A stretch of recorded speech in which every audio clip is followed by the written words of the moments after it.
अस्सलाम वालेकुम दोस्तों, कैसे हो? मुझे उम्मीद है कि आप सभी सही हो गए। न्यू अपडेट के साथ मैं आपके सामने फिर हाजिर हो चुके हैं। अगर आप कुवैत में रहते हैं, कुवैत की खबरों से हमेशा के लिए अपडेट आना चाहते हैं तो ये वीडियो आप शुरू से लेकर आखिर तक देखते रहिए। इस वीडियो के अंदर मैं आपको काफ़ी ज़्यादा इंपॉर्टेंट जो है इन्फॉर्मेशन देने वाला हूँ और आप लोगों को बताने वाला हूँ। जो लोग इलीगल हैं उनके काफ़ी ज़्यादा सवाल जवाब हैं और वो जो है काफ़ी ज़्यादा पूछ रहे हैं अभी हाल ही में कि हमें दोबारा छूट मिलेगी नहीं मिलेगी, गवर्नमेंट की तरफ से क्या है क्या नहीं। तो अभी जो है मिनिस्ट्री की तरफ से इसके बारे में कुछ बड़ा अपडेट आया है जो कि आपको जान लेना ज़रूरी है, क्योंकि आपका इंतज़ार जो है वो ख़त्म हो जाएगा इस वीडियो को देखने के बाद में।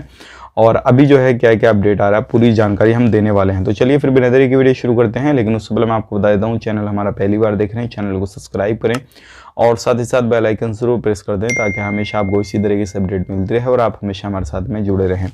तो सबसे पहले हम बात कर लेते हैं, यहाँ पे जो मिनिस्ट्री की तरफ से अपडेट दिया गया है कि जो इलीगल लोग हैं अभी हाल ही में 1,60,000 से अधिक जो लोग हैं वो अभी बिना इकामे बिना जो भी रेसिडेंसी वगैरह के हैं और इन लोगों को जो है अब पकड़ने वगैरह का मुहिम जो है मिनिस्ट्री की तरफ से चलाया जाएगा। अभी जो है हाल ही में काफ़ी ज़्यादा कमी जो है लोगों को पकड़ने में दिया जा रहा है, क्योंकि अभी काफ़ी ऑलरेडी पकड़े जा चुके हैं लोग और उनको डिपोर्ट भी किया जा रहा है। सारी तैयारी चल रही है, लेकिन यहाँ पे जो लोग सवाल कर रहे थे कि छूट मिलेगी नहीं मिलेगी, तो मिनिस्ट्री ने यहाँ पे क्लियर कर दिया कि ऑलरेडी जो है 4 बार आपको छूट दे दी है और जिन लोगों ने इस चीज़ का फ़ायदा उठाया है वो लोग जो है दोबारा आ सकते हैं। लेकिन अगर जो लोग अब नहीं फ़ायदा उठाए तो उनके लिए परेशानी ये हो जाएगी।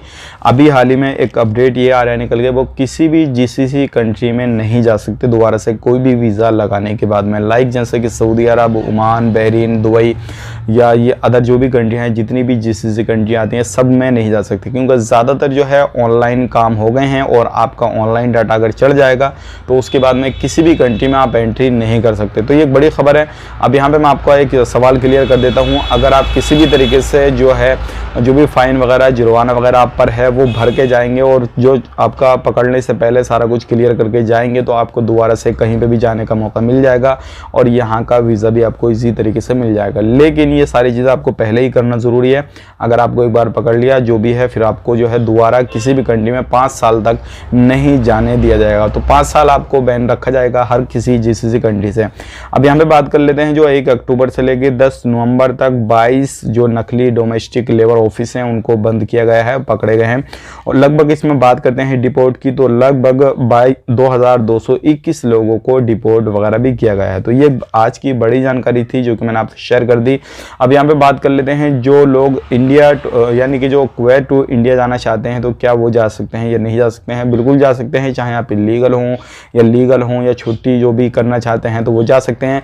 लेकिन अब मिनिस्ट्री ने क्लियर कर दिया है क्या आपको अब छूट नहीं दी जाएगी। जो भी छूट था वो दे दिया, 3-4 बार आपको ऑलरेडी पहले छूट मिल चुकी है, लेकिन आने वाले वक्त में ये बिल्कुल नहीं दिया जाएगा। तो ये एक बड़ी जानकारी थी जो कि मैंने आपको शेयर कर दी। मिलेंगे नेक्स्ट वीडियो में। आप अपना ख्याल रखें, अपनी फैमिली वालों को ख्याल रखें। Take care.